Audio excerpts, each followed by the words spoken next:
May sa Balikbayan, manipud Hawaii, ti pinalpaltugan dagiti saan pay anabigbiga suspek idiay Ilocos Norte. Bayat amay samet a kagawad, manipud Kalasyaw, Pangasinan. Tinapalpaltugan, kabayatan ti duty na iti barangay hall.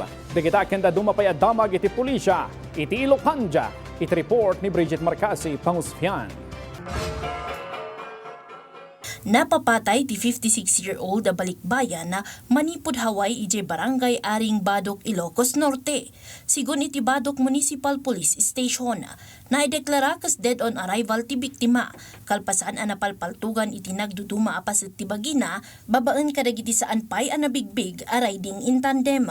Na-recover iti crime scene ti upat a basyo ti bala a caliber 45. Ken manarimaan ita ti imbestigasyon dagiti otoridad para iti pakabigbigan ken motibo dagiti suspek.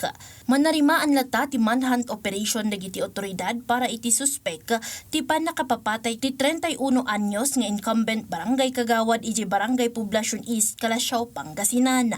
May basar iti report na paltugan ti bagi ken ulo ti opisyal kabayatan ti duty na iti mismo a barangay hall babaan iti saan pay a nabigbig nga individual.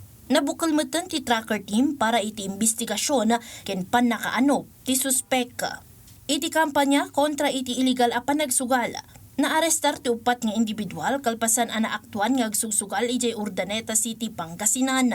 Karaman kadagiti naarestar ti 53 anyos a construction worker, 36 anyos a manlalon, 40 anyos ken 41 anyos a babae. Manamnama asumango dagitoy iti kaso a panaglabsing iti Presidential Decree 1602.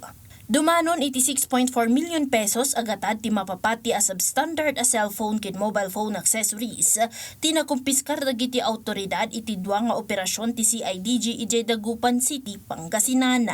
Dua a babae iti naarestar iti operasyon, kalpasan ana aktuan ang mangilaklako iti substandard a gadget iti online wenno dagiti ibilbilang ti National Telecommunications Commission kas not type approved. Na iunay-unay ana ipatungpal ti operasyon tapno masalakniban dagiti consumers kontra kadagiti awanan kalidad a produkto. Brigitte Marcasi-Pangosfian para iti Pambansang TV.